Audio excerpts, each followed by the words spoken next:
So the sissy squat. The sissy squat is technically speaking the most quad dominant movement you could do because it is a movement that involves all knee flexion with no hip flexion. The word flexion just meaning bending. And so when we think of a traditional squat, we are flexing at the hips and the knees simultaneously, right? When we're talking about doing something like an RDL, we're flexing at the hips, but not much at the knees. That's what makes an RDL more posterior dominant, more glutes and hams, because there's not a lot of knee bend, we're not working a lot of quads. A sissy squat is all knee bend with no hip bending. So we are going to stay in hip extension, which means a slight squeeze of the glutes, and we're gonna work on bending the knees forward. So with the sissy squat, I know that it is not the easiest exercise to execute. Two things on that. Number one, we're doing it because it has a unique ability to train your rectus femoris, which is the part of your quad that crosses both the hip and the knee, in its most lengthened position. Number two, I'm gonna go through several regressions, several different options to make it easier. So when you see me doing the full sissy squat, don't get intimidated. There are several regressions that you can try. But again, at the end of the day, if you look at it, you try it, the juice isn't worth the squeeze, there are gonna be several options. Trust me, I know when I program sissy squats, there are gonna be people who just don't love them, and that's totally cool, seriously. There will be several swaps in the exercise description. Feel totally fine to do any of those. But maybe one of these regressions works really well. And so I'm gonna show you now what it looks like in its entirety, the full version, and then we'll talk through 2 regressions to make it a little bit easier. So I'm gonna go through some reps and then we'll talk about what I'm doing.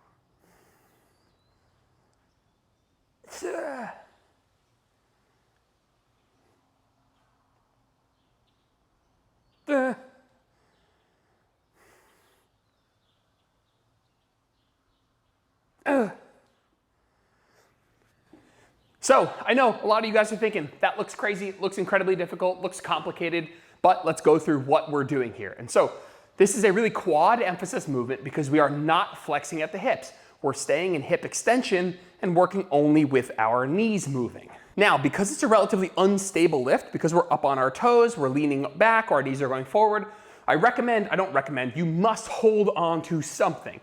And I'm gonna show you 2 different ways. One of them is just holding onto something vertical here. Another one will be setting up your bar in the rack up here, and I'll show you guys that one towards the end.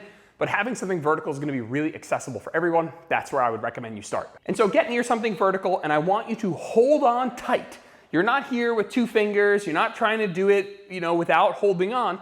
You're holding on tight, you're leaning back slightly, and you're keeping your glutes very gently squeezed. Not a ton, but very gently, and what that's gonna do, it's gonna keep you in hip extension and keep you from pushing the butt back, right? Slight glute squeeze, up on the toes, drive the knees forward, arm here tight, and I'm driving my feet into the ground and forward, but I'm also pulling a little bit. That isn't you being a little sissy or a wuss. That's a part of the exercise, is to actually be able to hold on enough to get into this position, really lengthen, feel that stretch, and get back up. And if you have to pull a little bit, do it. That's part of the movement. It's totally fine. The goal is for you to not, the goal is not for you to get to a point where you're doing this without holding on. Holding on is a feature of the movement, which gives you more stability and lets you target the quads and work closer to failure and all that good stuff. So staying in hip extension, leaning back a little bit from the thing you're holding, pushing the knees out over the toes, up on the toes, working down towards the floor, and getting back up. Let me get away from the cable thing here. Glutes a little squeezed, lean back, knees forward.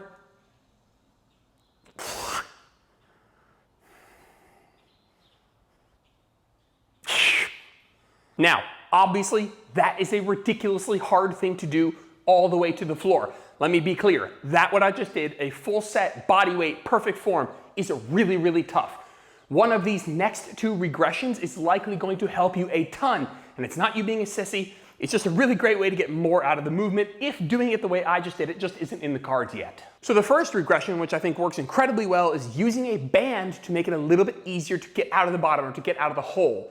There's a plethora of different ways you can set this up. You can kind of put yourself in the band like this, which I think is a pretty good way to do it.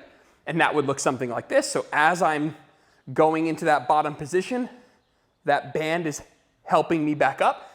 I think this way is a wonderful, wonderful place for people to start.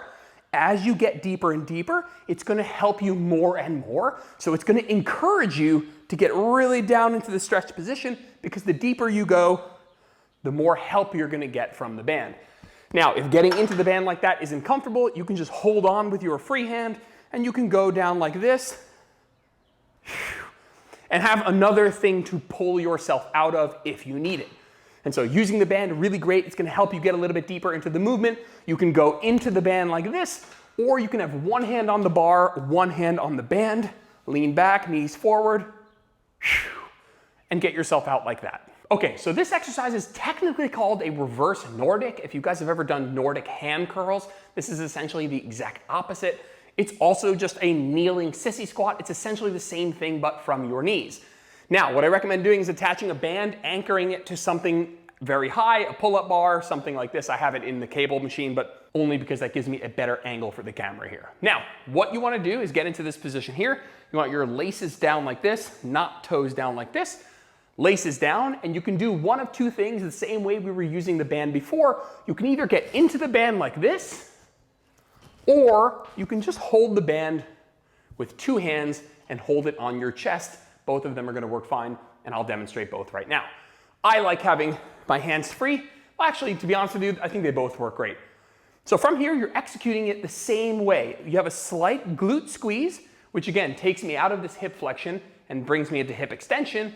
And then we're just going to sit back nice and slow, nice and slow, nice and slow, butt to heels, and then pull yourself back up. Now, this isn't a very easy exercise. Even with the band, it's still pretty darn challenging. And for a lot of you guys, it's gonna challenge that ankle mobility as well, which, okay, is just a feature of the movement, not the end of the world. Now, if you wanted to do this the other way, with two hands on the band, holding this on your chest, you can modify the tension. You can pull a little bit more here, and what'll happen is it'll look incredibly similar. You go back, back, back, back, back, back, back, butt to heels, and pull yourself back up. And as you're doing that, you're experiencing that same amount of knee flexion while in hip extension. Now, if you don't stay in hip extension, if you let your butt go back, this is a very easy exercise. Actually, not even an exercise, this is nothing. And so you need to remain in hip extension, keeping your glutes lightly squeezed so that when you go back, all of that lengthening happens around the knee joint, which lengthens the quad. And people hear knee joint and they get all scared. What I just mean is that we are lengthening the quad, not the glutes. So I'm gonna show you one more variation or one more setup of the sissy squat, the one that I like to use if you have a home gym or a rack that you can set it up, and you guys can give it a try. So if I had all the ability and time to customize a setup, this is how I would do it. And just generally speaking, something I would have liked to say earlier is I want you to think of the way down or the eccentric as the rep, the actual work that's being done. And then the standing up part is kind of just like the reset. And so you really want to focus on going nice and slow through that eccentric. And this is what this would look like if you were setting it up in a rack. So the first thing that you would do is you would set up the bar so that it's just below the chest. I found that a little bit too high means at the bottom you can't really reach the bar, and a little bit too low doesn't really give you the right amount of leverage to pull yourself out or give yourself some more help out of the hole. And so setting up that bar at just below chest height, and then stepping up to the bar such that you're touching the bar. This is how you know you're in a good position and your feet are directly under you. You don't have the feet out in front, your feet aren't behind. You're gonna stand up tall, walk right up to the bar, hands on either side, and then you'll just go from here into your sissy squat, light glute squeeze, push those knees forward, get that deep stretch. And you're using the bar to modulate the amount of tension on the quads.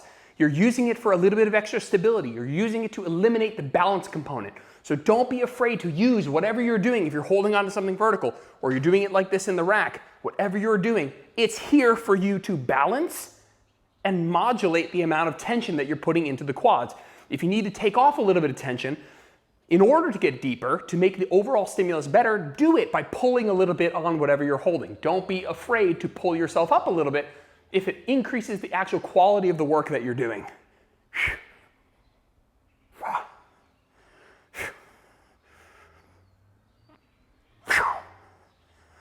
That's the sissy squat. Again, it's not the easiest thing to do. It's not the easiest exercise to execute, but it does have some upside. So give it a shot, try some of the regressions. And if not, there are a million swaps. You're going to do just fine.